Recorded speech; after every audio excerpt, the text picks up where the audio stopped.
assists in there. Great game. 50 seconds to go. Hurts. Deep shot. Hauled in. Devontae. Sure. And before the press conferences even start. I mean, we could talk for 45 minutes just about how atrocious the defense is. Doing? He's just picking the big guys. Jordan Mailata, he's huge. He'll be good later on. Josh Sweat, he's tall as hell and strong. Let's get him. We'll figure him out. It's working.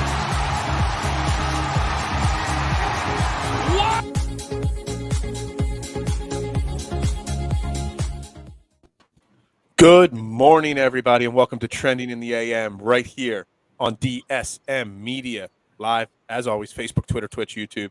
Make sure you smash that like button, smash that share button, and make sure you hit that subscribe button as we get to the road to 500 there on YouTube. The more people that interact on YouTube, the more people that see it. And if you get your comments in on YouTube, that's how we can interact with the show just like that. So make sure you head over to the DSM Media YouTube page. And as all shows on DSM Media, we are brought to you by Manscaped, the leader in men's grooming products, the GOAT in below-the-waist maintenance. Make sure you check them out, manscaped.com. Use promo code TRENDING, the name of the show, at checkout to get you 20% off and free shipping. Again, that's manscaped.com, promo code TRENDING at checkout. Trending in the AM right here on DSM. I'm joined by my man again today, Jason Voorhees at Mustang3651. I am Phil Stiefel. We've got lots of interesting topics today. We're going to talk football, Monday Night Football, update all that stuff with the Eagles. We're going to talk wide receivers. If you got to watch a little bit of last night's Monday Night Football game, you got to see another one of the excellent wide receivers from the 2021 draft class in Jalen Waddle. We're going to talk that. We're going to preview the Sixers game for tonight as well. So we got lots to talk about, lots of different topics this morning on the agenda. So good morning, Jason. How you doing this morning? I'm doing great, man. And just I really want everybody out there. We got to get to 500 subscriptions because I want to see Phil. No. That was a 1 week thing. Don't be holding me to that anymore. That was a 1 week challenge. I'd shave my beard. If you want me to do the challenge again for 1 week, I will. But that was 1 week only. That doesn't go on to forever. That was to boost subscriptions quickly, and obviously that did not work one bit. Well, what if we double it down? What do you propose? I'm gonna come up with something. Yeah, come up with a contest. I'm always willing to torture myself for the betterment of the brand DSM Media. I will come up with something. Yeah, come up with something. Last year, I was willing to go through a table, Bill's Mafia style, from my previous network. So I'm willing to shave my beard, but it's got to be a challenge. It can't be just over the next 6 years. If you get to 500 subscribers, then I'll shave my beard. That's not the case. Yeah.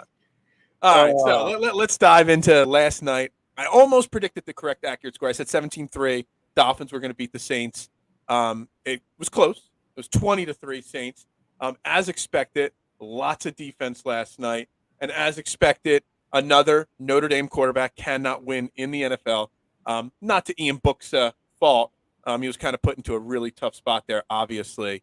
But now that's 24 straight losses by Notre Dame quarterbacks in the NFL. We talk nonstop about how bad the Ohio State quarterbacks are in the NFL. Notre Dame, not much better.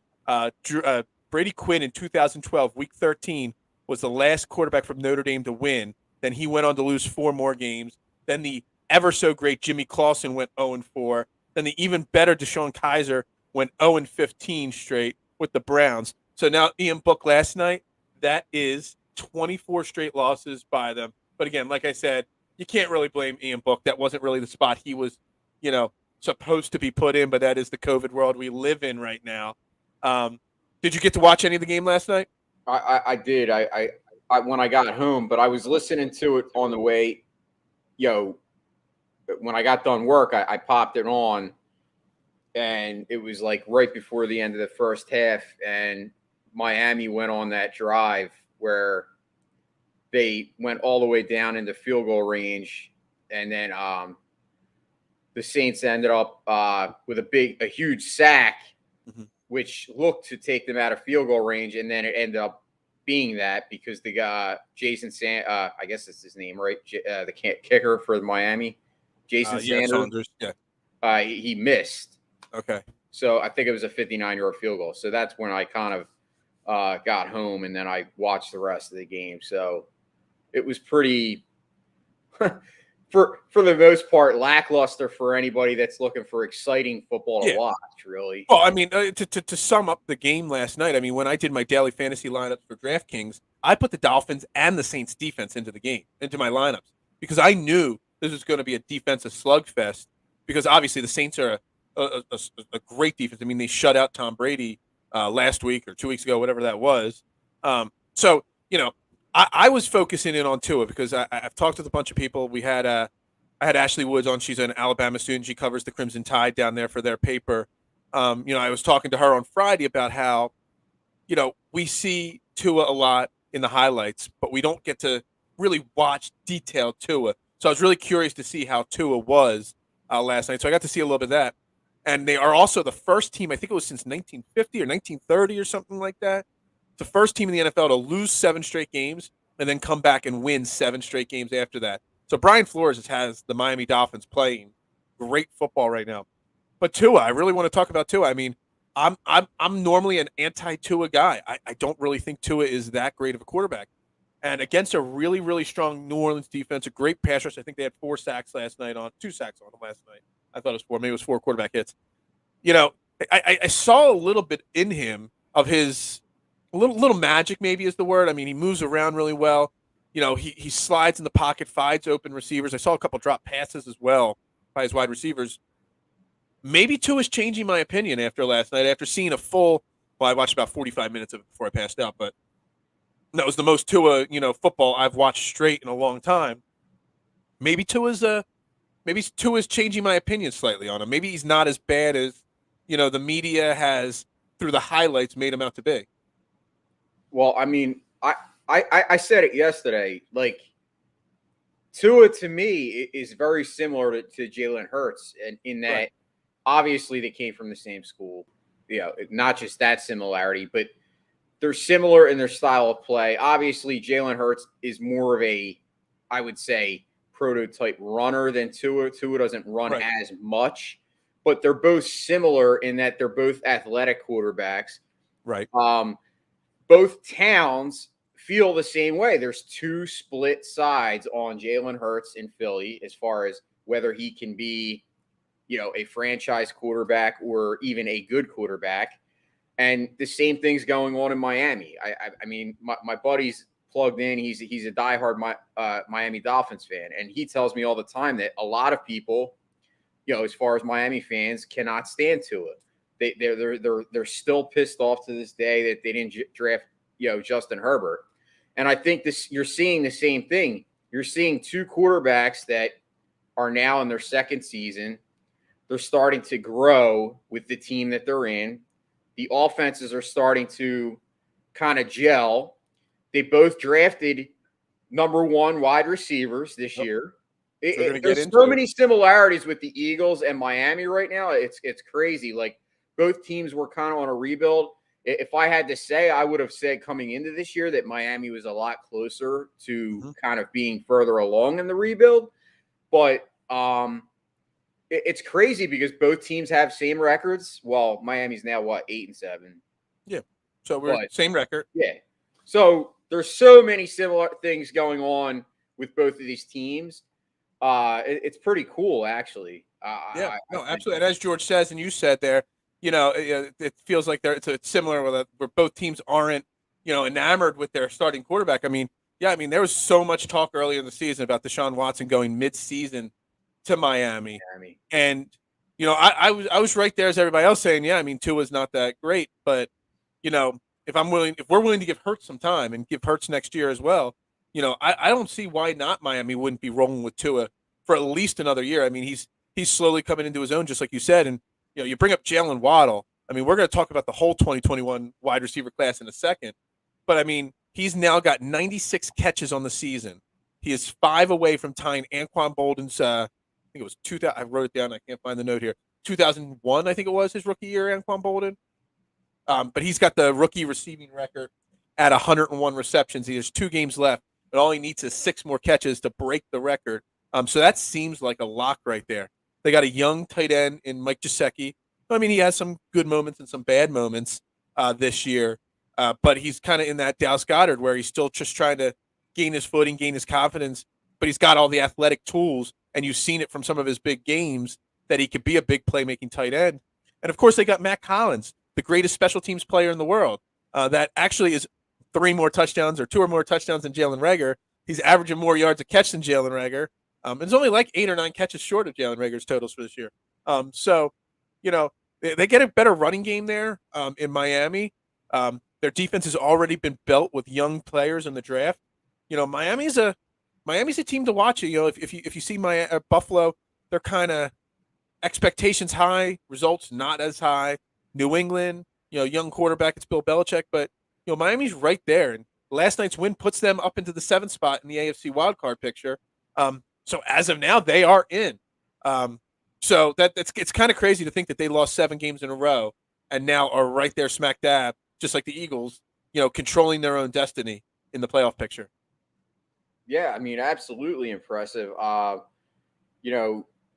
of piggybacking as far as, you kind of started to get into the weapons around to Jalen Waddle, obviously, he broke Michael Thomas's record. I believe it was an NFC record for 93 receptions, or maybe it was 92 as far as for rookies. So he's got 96 receptions, almost 1,000 yards. He has 941 yards and 5 touchdowns. And don't forget, he missed last week with COVID. And I believe he also was out with another injury. So he's only played in 14 games. So he's definitely putting up, monster numbers. Now, you do got to look at it as somewhat similar to the Eagles in that there's not many other wide receivers. I mean, you mentioned Matt Collins, but let's be realistic. I know it's Devontae Parker. I mean, he's been injured a lot this year. Yeah, Devontae Parker's only, I believe, played in like 5 or 6 games. Yeah. So, I mean, he is a decent receiver, but he's not like a superstar. Well, last night, the guys that caught passes were Jalen Waddle had 10 catches on 12 targets. The rest of the team had 14 total targets. With I don't even know how to say his name, Durham Smythe. Sounds like something out of a movie. He had 3 catches. Gesicki had 3 catches. Tommy Lee Lewis had 1 catch last night. Myles Gaskin had almost as many yards receiving on 1 catch as he did rushing the football. And then you had Matt Collins' big 40-yard play. Yeah, I mean, they're definitely soft in some spots there at wide receiver. They're another one of those teams that need an upgrade, just like the Eagles at that number 2 wide receiver position. Well, and that's kind of my point. So, with that being said, of course, Jalen Waddle is going to be featured. I mean, he's basically the only guy, kind of just like Devonta Smith. They are force-feeding him the ball. The funny thing is that Devonta Smith, to me, is still more of the – Devonta Smith is more of the playmaking type wide receiver, right, whereas Jalen Waddle is like a little bit bigger, and he's more of a possession type receiver. Not that he can't go deep, because he is fast. But if you look at most of Jalen Waddle's targets, they're doing a lot of the same things that Michael Thomas did with the Saints, like a lot of slants, a lot of screens. His average yards per target are very low compared to – he's under 10 yards. He's at 9.8 yards per reception. So he's more, like I said, but he's getting the ball, like 126 targets. I'm not really sure where exactly Devonta Smith is. I can. Well, I've got all the stats up here for the 2021 draft class of wide receivers here. Yeah, Devonta Smith. Because I think it's interesting that Jalen Waddle, he's the smallest guy of the 3 that got drafted in the top half of the draft this year. And normally the smallest guy is the burner guy. But yeah, you're spot on. They're using him as a possession receiver. They're finding ways to get him the ball in open space. Tua is actually, putting accurate passes. You can see a little bit different if you want to talk that word, arm strength, compared to him. But Devontae Smith is averaging 14.2 yards per catch versus the 9.8 for Jalen Waddle. Also, catch percentage. Devontae Smith has caught 61% of his targets, whereas Jalen Waddle has caught 76% of his targets so far. So that's a key thing that I always look at a lot. I like to see, if they're getting the ball thrown their way, are they making the big plays? Are they making the catches? But it's really interesting because, there's a lot of debate. I said Devontae Smith was going to be the best wide receiver in this class before the draft. And I still think he will be, or could be at least right up there with them. But you got Jamar Chase, you got Jalen Waddle, and you got Devontae Smith. Chase went 5, Waddle went 6, and Smith went 10. They've all done pretty damn well for rookie wide. Saying that rookie wide receivers sometimes struggle their first year. To think that Devontae Smith's season, where he's on track to break the Eagles' rookie receiving record, he's got a chance to get to 1,000 yards this year. His 58 catches, 821 yards, 5 touchdowns. That is clearly far and below third out of those 3 wide receivers. And I wouldn't have thought that coming into the season. Yeah, I wouldn't have either. I had Devonta Smith as being the best as well. Jamar Chase obviously is playing with, more of an elite quarterback.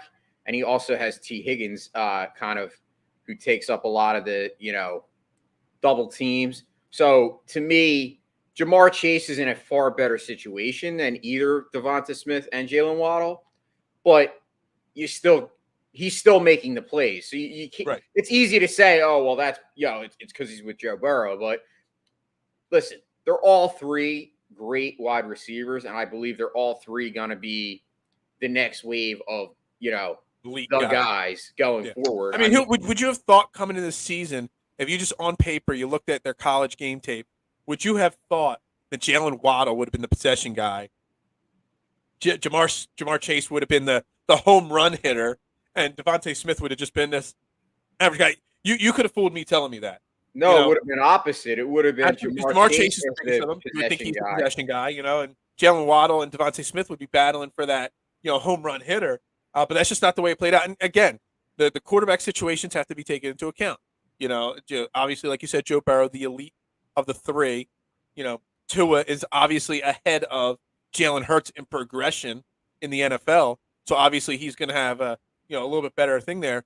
But Jalen Hurts, being the weakest of the quarterbacks of the 3 at this point, is probably a part of the situation as well. Oh, absolutely. I think, you mentioned it numerous times during a couple of our post-game shows as far as Devonta Smith, being banged up a lot earlier. He is banged. I mean, he's wearing that brace right now on his arm. And I'm not making an excuse, but I think overall, it's easy to say, okay, Devonta Smith out of the 3 has the worst numbers. It's easy to say that. I mean, Devonta Smith has 5 touchdowns, and so does Waddle. So as far as touchdowns, they're tied. Jamar Chase definitely has more yards, but like I said, you're going to get that when you have a better offense. That's just a given. So anybody that's going to look at the numbers and say, oh, they're not happy with Devonta Smith's numbers. I mean, Devonta Smith is the best wide receiver of this team. He could end up being long-term the best wide receiver we've ever had for a long, obviously Terrell Owens, we had him for a short period of time. So you really can't consider him, that 1 year. Yes. But I think Devonta Smith is just fine. I think he's going to only get better. I mean, shit. I told you in the beginning of the year, I mean, my prediction was he was going to have 1,000 yards, and everyone said I was nuts. And I said you're nuts. He's very close. I mean, if he has 200-yard games here, he's going to hit it.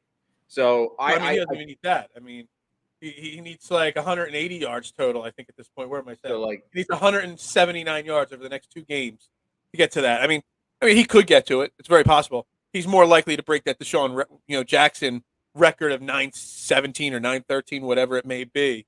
But yeah, I mean, it's still a really great performance. And who would have thought now? So now the Dolphins win. They're 8-7. Because everything's linked back to the Eagles in some way, form. Jalen Waddle linked back to the Eagles, and there were people that wanted the Eagles to draft Jalen Waddle, over Devontae Smith.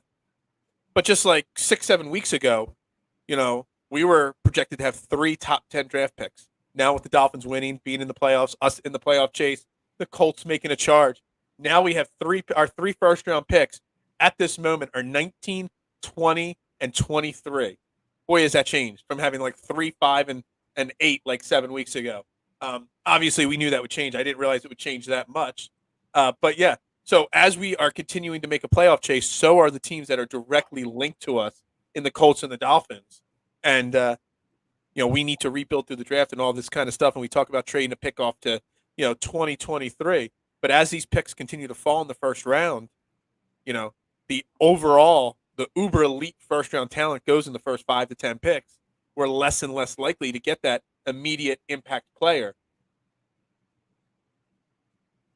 Yeah, I had a hypothetical for you. Okay. I love hypotheticals. Well, and that's where I was looking at as far as moving it to 2023. Yeah, but it's a lot easier to move a pick to 2023 when it's like a top 10 or 12. But here's you get another good pick. But who wants a 2020? Here's my hypothetical. 23rd pick, and I don't know. It's a little different. You know what I mean? Well, here's my hypothetical. All right. Instead of moving it to 2023, could you see a scenario? And I'm not saying it's what you want to do, but could you see a scenario where Howie Roseman moves maybe 2 of those picks to get in the top 10? Absolutely. To get one of these ultra. I'm not saying quarterback because I'm definitely thinking quarterbacks off the board, in my opinion.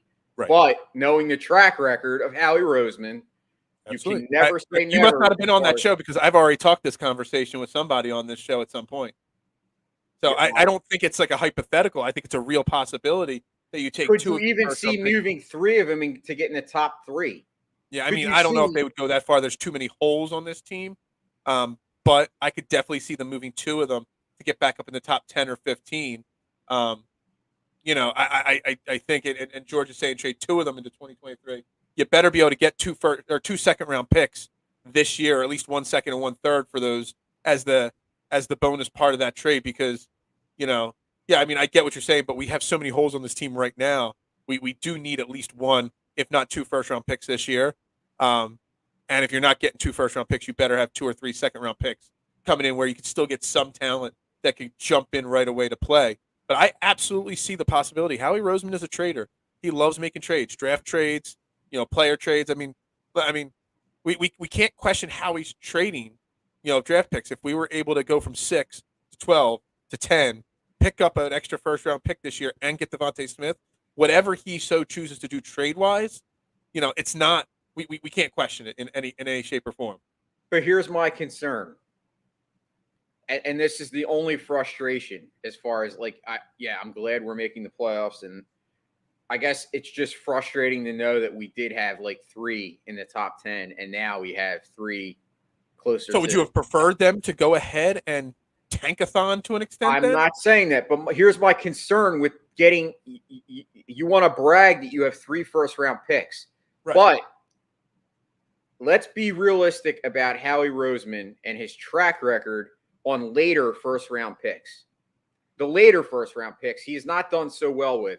Now, I'll give him Goddard, and I'll give him the later round guys like Mailata. They weren't first-round picks. But my point is most of his first-round picks in the later area of the draft are not that good. Jalen Reagor comes to mind as one of the later ones. Which we're going to get into him in a second. I guess I'm just saying I still have a concern with Howie Roseman, and his talent evaluation at that point in the draft. So to me, is it better to kind of package those picks and get a no-brainer, because we need a difference maker on defense. Let's go hypothetical here, okay? Let's just do hypothetical. Okay, so right now we got 19, 20, and 23. That's this past year. The 19th pick was linebacker from Kentucky. From Washington took him, Jamin Davis. Don't even think I've heard of his name on the field yet this year. The 20th pick was Kadarius Toney from the Giants, wide receiver, who has not been that great. He's had some moments. And the 23rd pick was Christian Darrisaw, offensive tackle that went to the Vikings, who has played okay this year. 24th pick was Najee Harris. There's not much, great there. But hypothetically speaking, say you take 19 and 20, the 2 best picks, and you package them up. How high could that really get you? Maybe 10, maybe 12, which then you're looking at the 10th pick was us, Devontae Smith. 11th was Justin Fields, Micah Parsons. Those are the type of players that are still on the board at 10 and 12. Parsons, a Slater, Vera Tucker from USC who plays with the Jets, Xavier Collins from the Cardinals. There are some talented players. Patrick Surtain went 9. So can you hypothetically move those 2 picks and get that high? I mean, it's a tough sell in my opinion. You might even have to include more. I'm not sure. It just depends on how the draft falls, the draft board falls, and who's picking at 9, 10, 11, 12. I don't know if 19 and 23 get you up into the top 10. I think maybe it gets you to 12. I think that might be it. Well, yeah, I like I said, I'm looking at it. We need a difference maker on defense. Yeah, absolutely. So we thought we were getting that when we had the 3 picks, and we were like, wow, we're going to have 3 guys, in the first round, very high picks. Now, all of a sudden, it's kind of changed. The narrative's changed. Yes, we have 3 first-round picks, but they're not as valuable. Like, a lot of people are pounding their chest saying, we have 3 first-round picks. Like, they're not as valuable this year because now they're later. So I kind of look to what George is saying. Like, if you want to better the team, yes, we have holes that we have to fix now. But would you rather just take a shot in the dark at 23 and take some, cornerback that's not, we don't know if he's going to become anything and it's going to be another Jalen Reagor? Or would you rather say, okay, well, we do have holes, but I'm going to go the free agent route, sign a better, defensive player. I don't know who's out there as far. Obviously we'll do a free agent show, but I guess I'm just saying that I'm looking at these picks and saying, well, we're not as good well off as we thought we were. Right. No, absolutely agree. And that's why we're bringing this topic up, because as we get better this year, those picks, and George brought it up, you got, if you trade 2 to 2023, you got a better chance of one of them, being a top 10 pick. Wow. George and Jason agreed for a change. Love it. Love it. And what's a no-brainer pick? I want to address that. There's a difference between being a no-brainer pick at the draft on paper and then busting out. Like Trevor Lawrence was the no-brainer number 1 overall pick because quarterbacks go early. It doesn't mean that they're going to succeed. And a lot of these no-brainer picks that go in the top 3 or 4 picks in a draft are going to bad teams. And it takes time. Like Trevor Lawrence is obviously on an awful Jacksonville team in an awful situation with Urban Meyer. So he still may be the no-brainer number 1 overall pick from the draft. But it takes time. When you're going to Jacksonville or Detroit, these teams that are perennial bottom 3 in the league every single year, that's part of the situation. No-brainer picks on paper in the draft are totally different than, it's a totally different conversation than whether they actually succeed in the NFL. Well, the problem is with Howie Roseman, a no-brainer pick never gets made. Justin Jefferson. Howie's credit. I mean, Justin Jefferson was a no-brainer pick. I hate to keep harping on it. He was a no-brainer pick. Every single analyst in the world said, take Justin Jefferson. Everybody, even the Vikings, were laughing when he took Jalen Reagor. So that just shows you that Howie Roseman will never make the no-brainer pick, and that's part of the problem. Yeah. Like, I'm not saying, listen, you're right. You have to give Howie credit where credit's due. I'll give him Jordan Mailata. I'll give him some of these later round guys. I'll give him guys. How about Devontae Smith in the first round? How about Landon Dickerson in the second round this year? We have had good first and second round picks. Yeah, the problem is his misses have been criminal. That's the problem. Yeah, no, I hear you. It's not that he hasn't made. It's exactly the point that his misses have been so bad that they outweigh all the good that he has done, and it's taken me a while to realize that. But that's the case. You miss really bad once on Jefferson, it makes your 3 or 4 good picks around Jefferson that much, less thought of and stuff like that. And you're right. Like I said, I have even come around on Howie. I'm willing to say that he's not. Listen, I was like a Howie hater. I would be on. So was I. Actually, I almost changed my Twitter name to fire Howie, and then I saw someone else did on Twitter. I'm glad you did. But my point is I've come around, and I'm willing to say that Howie is not that bad as far as being a total GM. But I still see deficiencies in it as far as he's arrogant and his know-it-all mentality, like that he's the smartest man in the room. That's what's frustrating. If he would just get some other guys around him that could make these kind of decisions and him just take over the the football part of it and the Right. contracts and that, I'd be okay. It just gets You frustrating. know that's not going to happen. Though. And listen, everybody hits once in a while on the draft too. Like it's easy to do when you have so many drafts. I mean, the guy's been here for what, 12 years? So well, he was here back during Joe Banner's time. obviously He was when Chip learning under Kelly Joe was here, he Banner. was banished. But my point is that you're right. It's the criminal misses that actually outweigh the good that he's done, because he has done good. You've said it on all these shows. Like, we have good players. This team is where it's at, obviously, because Howie has hit on some picks.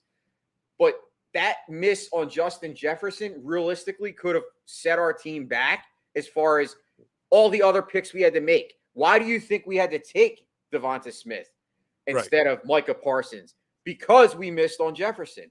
Yeah, no, that's very fair. It all kind of like, it's like a cycle. So now we're kind of like chasing our tail. We have 3 first-round picks next year, but like you said, what do we do?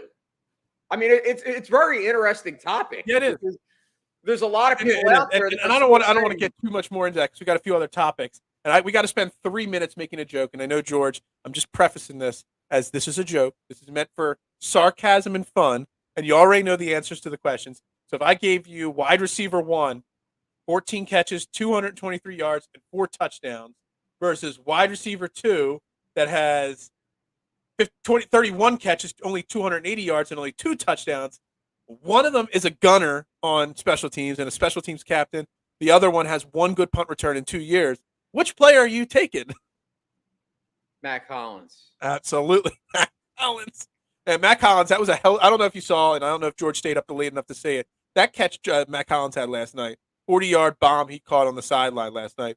Hell of a catch from him. I'm actually excited and happy to see him playing well down in Miami. They've had injuries, so he's had a few opportunities. I've actually called multiple times on my DraftKings fantasy show on Thursday nights. Play Matt Collins this week. He's going to score a touchdown. I called it multiple times this year, and I was right every single time. It's fun to see Matt Collins. He's not doing much. I mean, 14 catches, that's nothing. But he does have 4 touchdown catches. Devontae Smith only has 5 on the season. So Matt Collins is almost as good as Devontae Smith.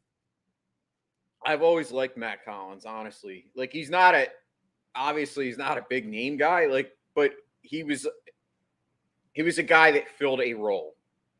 He's a role player. Yeah, no, and he plays his role well. It just goes to show players like Arcega-Whiteside, Matt Collins, there are places in this league for guys that, as long as they do things well for the team, will always have a role on a team.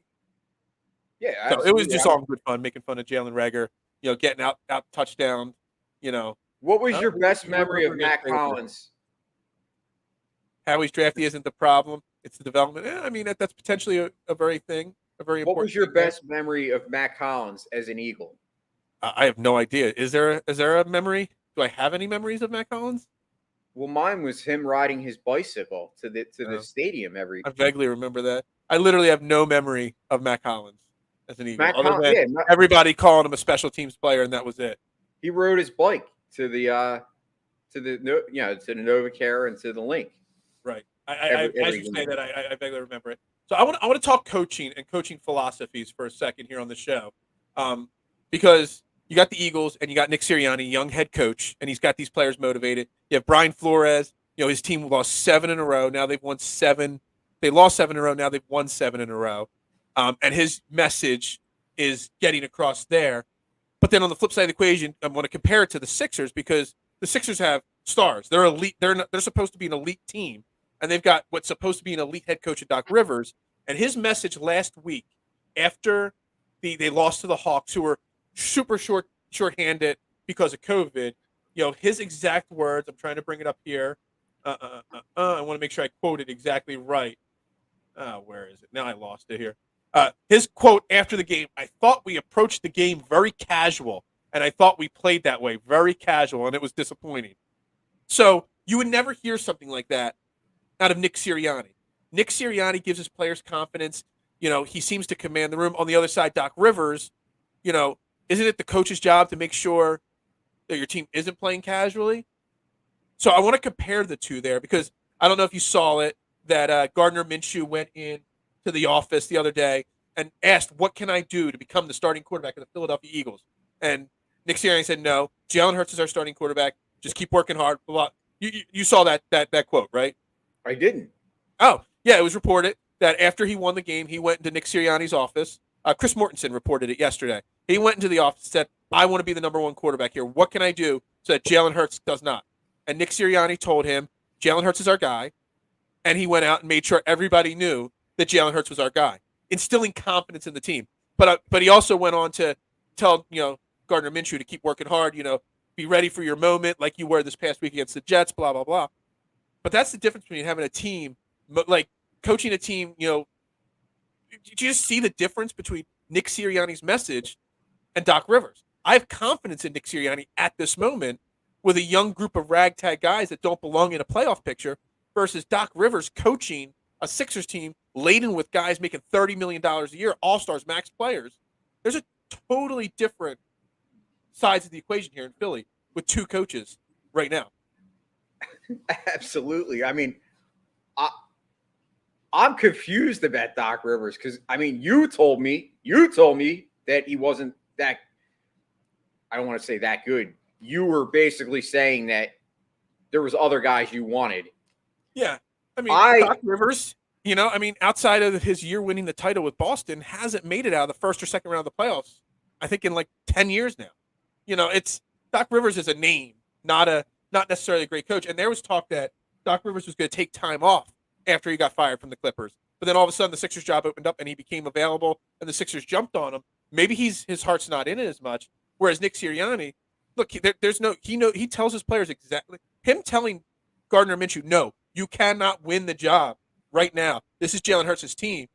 Do you know what that does for Jalen Hurts' confidence at this point?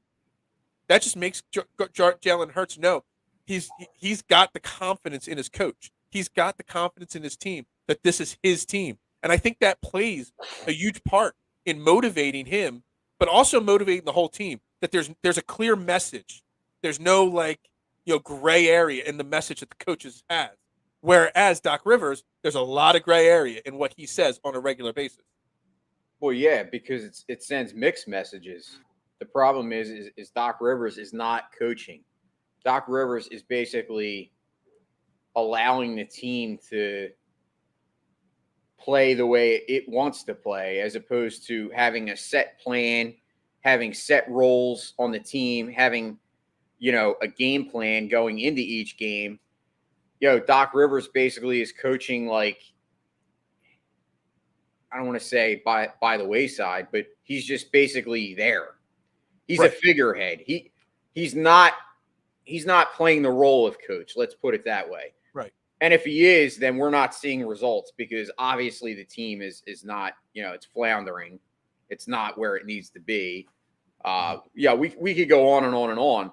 I think another difference, though, to me, it's a little bit different to compare Sirianni to Doc Rivers because Doc Rivers has been there, done that. Like, he's maybe to the point where, like you said, maybe his heart isn't in it. Whereas Nick Sirianni, this is his first shot ever as a head coach. Right. He's very hungry. He's obviously, got a lot of youthfulness to him.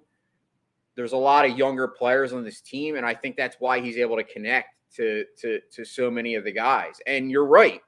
Him coming out and saying, Jalen, you're the starter, and no, Gardner, you can't take it over.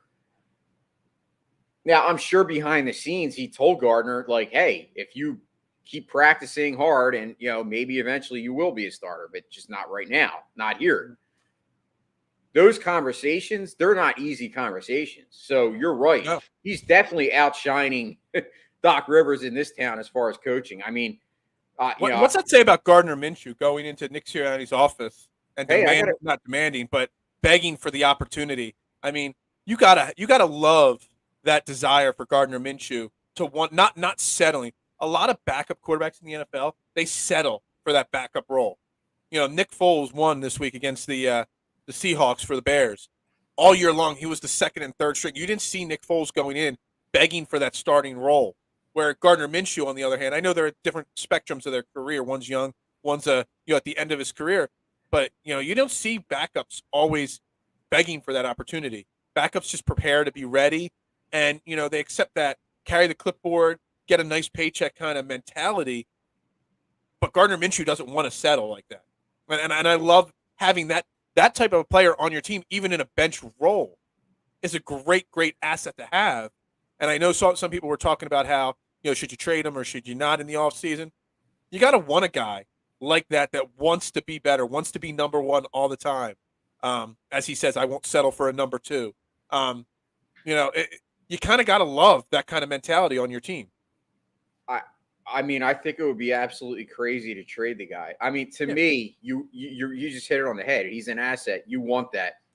We've witnessed how important the backup quarterback is in any town, in any game, in any given year. Obviously, Nick Foles, like to many people right now, is a god. Like, the guy, won a Super Bowl. Had we not had Nick Foles, we may not have ever had that Super Bowl. So it's extremely important to have a guy that can come in and do the job when called upon. And that's exactly what Gardner Minshew is. Could Gardner Minshew be a starter down the line on some middling team? Possibly. I don't think you could say no, because he's still young too, just like Jalen Hurts. Is he going to be an elite, Pat Mahomes type guy? No, he's not. That's not him.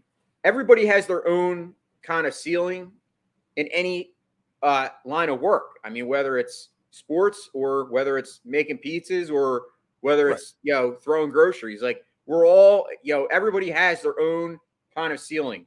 Right. Gardner Minshew, I love the attitude that he has, and I love the fact that he wants to start. That tells you a lot about the guy. You want that. You want competition. You don't want guys that are just there to collect a paycheck in any job, in any position. So, you're right. I mean, I actually think that there is a chance that they do trade him in the offseason, though. They shouldn't. I love having him on the team, et cetera, et cetera. All the things you just said. But, again, he's young. He's on a rookie contract. We only traded a 6th-round pick for him, which we already got back when we traded Joe Flacco. So, basically, we traded Joe Flacco for Gardner Minshew, if you really want to think of it that way. But there is talent there. There is potential there because he's young. And, he is everything you say he is. But he also has that youthfulness to him that I can see a team offering Howie better than if somebody calls Howie and goes, yo, I'll give you a 3rd or 4th round pick for Gardner Minshew. You may, because the Eagles have so many holes to fill on this team, because the Eagles have so many issues on this team, do you take a 3rd or 4th round draft pick for Gardner Minshew and then go out and find another backup quarterback? Because there are plenty of backup quarterbacks out there. Like you said, it's an important position, but we've had Nick Foles, we've had Josh McCown, we've had him. We've bounced around. Joe Flacco, we've bounced backup quarterbacks. Nick Mullins. We've had so many different backup quarterbacks. Do you just take a chance and take that extra draft pick, if it's a good enough draft pick, and move him in the offseason? I mean, you bring up an unbelievable point. I didn't even I would take a 4th round pick for him. If you basically traded a 6 and get back a 4th for him, I take that in a heartbeat. I mean, it's funny because that's Howie's MO. I mean, really? We talk, we joke, and we make fun of it, the quarterback factor, but that is his MO. I meant to use that term in my description. I kind of forgot about it. Well, but so that's what this guy does. Like, so you're right. When it comes to that, I'll give Howie credit. Like, if someone calls the Eagles and says, we'll give you a 3rd round pick for Minshew, I'm doing it in a heartbeat. Because you're right. Taking that 4th round pick. I would take a 4th round pick. Yes. I think it's basically you signed Joe Flacco for $2 million or whatever it was. You traded Joe Flacco for Gardner Minshew is basically what it came out. And then you could then in turn trade. So if you basically in turn could trade Joe Flacco into a 4th round pick, basically in the course of a year. I mean, I think you kind of have to, especially if it's a high 4th round pick, low 3rd round pick. I know it sounds silly, but it's a quarterback driven league. And there's so many teams that need quarterbacks. How Gardner Minshew on Washington right now, or the Giants, would make those two teams a better team. Not a playoff team, but would make them a little bit better of a team. There's going to be so many teams that need quarterbacks this offseason. And I was talking with one of my food supply delivery drivers yesterday.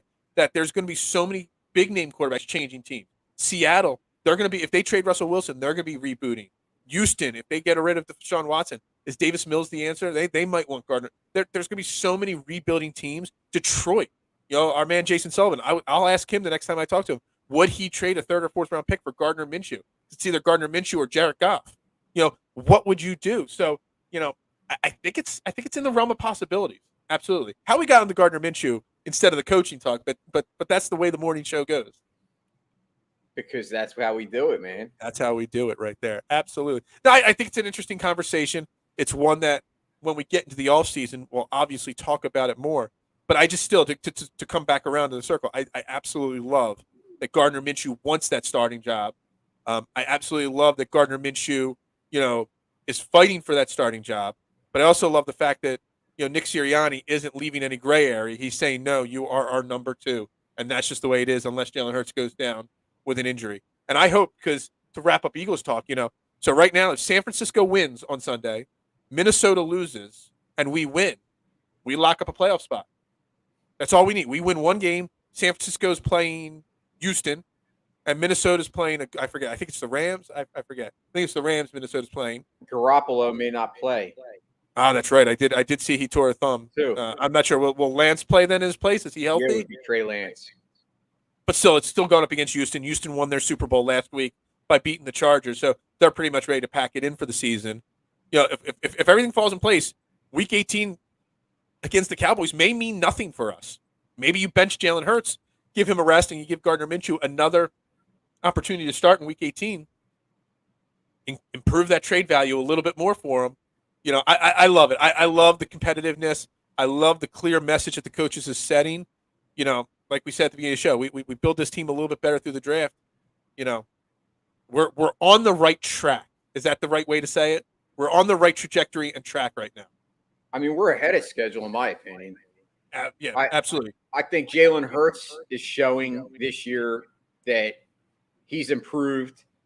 I'm with you. I don't think he's earned the right by default. I think he's earned the right by what he's done on the field. I think he's shown that, if you look around the league, he may not be in the top tier of quarterbacks, but he's definitely not in the bottom tier either. He's probably somewhere in the middle, which 90% of the NFL is kind of falls in. I mean, let's face it. You just mentioned how many teams are going to be wanting quarterbacks. I mean, look at the Raiders. They have a quarterback there that if you look just on paper on the numbers, Derek Carr's put up probably 3 or 4 consecutive years of very good numbers. He's another not quarterback. a bad quarterback. Potentially going to be on the move this offseason. He could be on the move. That's my point. So there's so many quarterbacks out there. The fact that we have a guy at a contract that Jalen Hurts plays on. Absolutely. I'd rather take my chances on that and try to make these picks into something and sign some free agents because you're going to have cap money now. Right. You got all these other guys coming off the books now this coming year. You got to do the best as far as who you bring in. Right. I don't want to bring in over the hill 30-year-old guys. Like if you're bringing in a wide receiver, make sure it's a guy that is going to be healthy. Right. That's all I'm saying. Like make smart decisions, not necessarily, big splashes. You don't have to bring a Devontae Adams in. Listen, that's a pipe dream. Everybody who wouldn't want Devontae Adams? I mean, I would love the guy, but that's a $20 million. On that note, my guy that delivers my pizza supplies, he was in yesterday. He's from Pittsburgh, and I was talking with him yesterday, asking him if Big Ben is really done and that kind of stuff. He's like, yeah, he's done. Tomlin, he thinks, will stay, and they won't get rid of him. He's really tapped in his Pittsburgh sports. But he said the goal in Pittsburgh, what they're talking about in sports talk radio, is they have a lot of cap space in Pittsburgh. They want to be the one that he thinks that's the team where Aaron Rodgers and Devontae Adams goes to, that both those guys end up in Pittsburgh. And he's like, he hopes that's the way it plays out. And he hopes that they draft Kenny Pickett, which I know there's some guys, I think Matt Mariota and Vince Quinn, they're big on Kenny Pickett. I'm not, but he hopes that they sign Aaron Rodgers and Devontae Adams, let Kenny Pickett sit on the bench for 2 or 3 years, and then you got your future right there. So Devontae Adams going to Pittsburgh is a possibility. You add him to Chase Claypool and Deontay Johnson. You throw Aaron Rodgers. That might be the best offense with Najee Harris as your running back that Aaron Rodgers ever played with in his career. Jeez, that would be scary. I didn't hear that talk, so that's Well, no, I haven't heard that talk either. This is just a delivery driver dropping off food telling me that, but he listens to sports talk radio in Pittsburgh. So that's the conversation on their WIPs and Fanatics in Pittsburgh is that scenario. That's not a rumor. That's just the sports talk conversation that's going on. Gotcha. Yeah, that's pretty interesting. Yeah, it is. It is. Well, Scotty, I got to get into Sixers here, but that's an interesting question. What was we the question? We could definitely bring that up at some point. Can you win with a running quarterback or not? Yeah, I don't know. That's definitely a topic for conversation. Obviously, Lamar had some injury issues late in the season. It's probably why I lost in fantasy. Yeah, and he does fit in Pittsburgh. Absolutely. That's what he said. Big time. So it'd be really interesting to see how that all plays out. Real quick, I was going to go 30 minutes football and 30 minutes basketball. We're at 51 minutes football. So that gives me 5 minutes to talk basketball tonight. Basketball's really not exciting at this point right now. Oh, it is. There's always something exciting to talk about. Ben Simmons straight. No, I'm just kidding. Sixers play the Raptors tonight. They lost 105-98, I believe it was, the last time they played them. Joel Embiid was out the last time they played. That was when the start of our COVID issues hit. And it's really weird with the Sixers team. When the Sixers were out, had boatloads of players out with COVID earlier in the year, because they still have Andre Drummond and Shake Milton who are on it. The rest of the guys have cleared the protocols now. But the latest COVID outbreak on the Sixers were a lot of the bench guys. But earlier in the year when we were missing a lot of key players, mainly Joel and Tobias, the Sixers played really gutsy and they really put a lot of effort out there when they were shorthanded. But then last week when we got beat by the Hawks, who the Hawks were ravaged, it seems like it's completely opposite. When the Sixers are healthy and going up against COVID-ravaged teams, the Sixers don't show up. Hence we took them casual quote from Doc Rivers. But on the flip side, when the Sixers are shorthanded, they play really well. So we're going up against the Raptors tonight, who have literally 75 players on the COVID protocol list, and it could change at any time because every league is now instituting new policies, and the CDC just came out with new guidances and stuff like that for quarantine. So some of these players could come off COVID today before the game. We'll have to wait and see. But having just lost to the Raptors last time we played, we did beat Washington pretty handily. What do you think is the cause that the Sixers show up when they're shorthanded, but when they're going up against a shorthanded team, they don't? It's kind of insane how flip flop the team is in those situations. Well, I think we kind of discussed this a little bit earlier. I think a lot of the blame lies on Doc Rivers. I just don't think Doc Rivers is the right coach for this team. That's just my opinion. Yeah, it's turning out that way for sure. Maybe he could prove me wrong, but he just doesn't seem to be a good motivator because these guys don't seem motivated. To me, that should be the situation where you say, put your foot on the throat. You play and that's why I'm not going to say, oh, we're going to win this game, because I made that mistake 2 games ago against the Hawks and we shit the bed. We lost 98-96 to the Hawks, who had nobody. They had none of their stars, none of their players. So that to me is a major problem. If you cannot get motivated in situations where you know that another team is at such a disadvantage that you should absolutely 100% win the game, then there's something wrong. Yep. Now, I think that the Raptors are 14-16. We're 17-16. So we're in 6 in this. With the Raptors, not a good team to begin with, and shorthanded as they are, we're only a 6.5 point favorite. That goes to show how the guys that set the lines, the big wigs up in Vegas, there is literally zero confidence in the Sixers team. And you bring up coaching, he's not the right coach. But let me be honest with you. Unless Doc Rivers comes out and says his heart's not in it, he wants to retire, he needs to take a break from coaching for a few years, or whatever he says, Doc Rivers isn't going anywhere. Doc Rivers is not getting fired. They're going to use the Ben Simmons excuse. They're going to use, if they make a Ben Simmons trade, that he needed time to adjust and he's going to get the start of next year. Unfortunately, like I said, unless he decides to call it a career, he is going to be here all this year and the start of next year. And they're going to use that excuse. And it's a shame because, again, everything that's going on, the Ben Simmons thing, COVID, we're wasting a prime year of Joel Embiid's career right now. And it's a shame because I saw some stats. I know it seems like on paper that Joel Embiid isn't having the same MVP caliber year that he is last year. But if you go through all the stats, points, rebounds, steals, blocks, player efficiencies on offense, defensive ratings, all those things, he's in the top 10 or 11 in every single offensive and defensive category. And he's in the top 5 in some of them. So Joel Embiid isn't having his dominant year like last year, but he's still playing crazy great basketball on a team that is underachieving big time. So, it's a shame we're wasting another great season of Joel Embiid's in prime right now because of COVID, because of Ben Simmons, because of Doc Rivers. It's so frustrating because the window just continues to get shorter. Like, and we Scotty's all know comment here. Yeah, that's kind of like the Eagles. The Eagles and the Sixers. They're awful at the start of basketball and football games. It's crazy. Scotty, 100%. I mean, it's frustrating to watch. And I see Scotty live tweeting, and like, it's just, I know his passion for basketball is like, top tier. Like, yeah. And it seems like he'll be live with Scotty Talks Basketball with this comment right here. I got you covered tonight. That means Scotty Talks Basketball will be live tonight. No, and it is. Every time we get talking about Sixers, like I'm just so excited to watch Joel Embiid, but in the same token, it's so frustrating to know that we have such a generational guy and we're wasting it. And like, I know it's easy to play hindsight, and obviously Ben Simmons was signed to be the number 2, and It's unfortunate that it went that way because obviously, like I said, if we were able to kind of go back in time and we knew what was going to happen, obviously we would have kept Jimmy Butler and hindsight's 2020. Can't moved do that. on.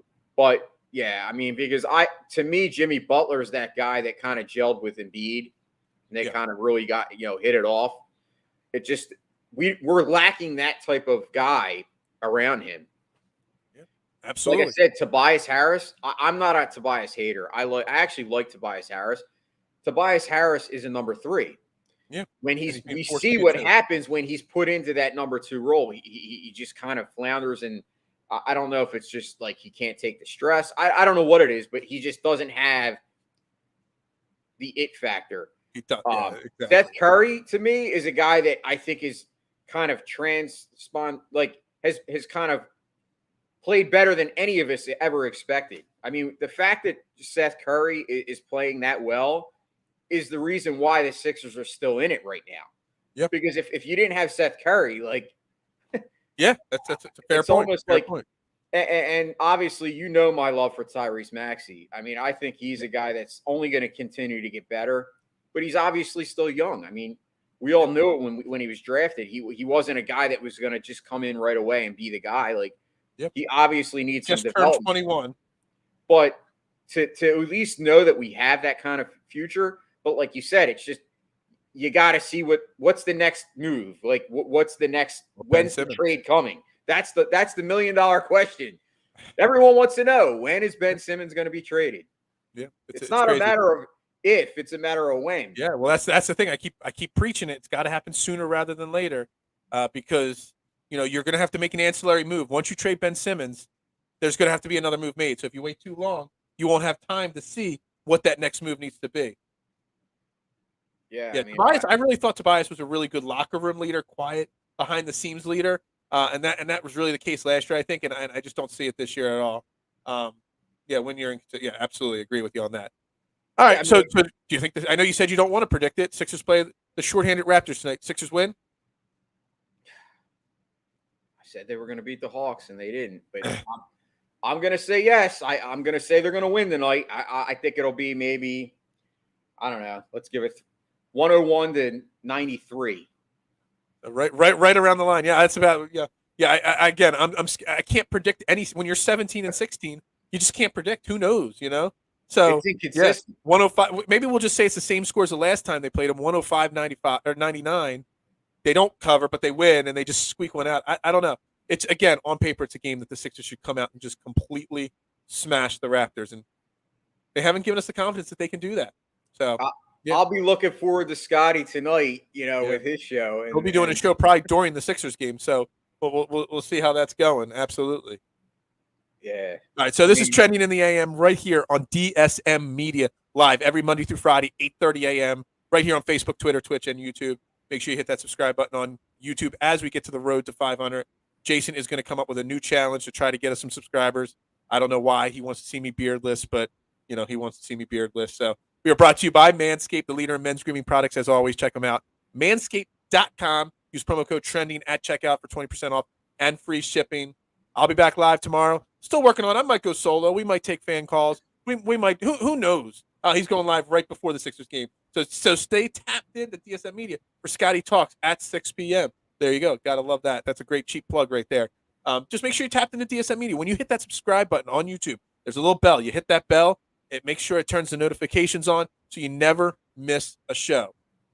Again, I am Phil Stifle. You can follow me on Twitter at Bearded Knowledge. This is my man, Jason Voorhees at Mustaine3651. I noticed on Twitter I forgot the E in Mustaine, so you were not actually tagged in the show today, Jason. I'm sorry. I guess the coffee hadn't kicked in, and I mistyped that show. Yeah, my bad. Anyway, thank you all for tuning in. Everybody commenting on Twitter, Facebook, YouTube. I appreciate it. Everybody have a great day. I will be back live tomorrow, 8:30 a.m. Everybody have a great one, and we will see you soon. And as we end every show is with Go Birds! Go Birds!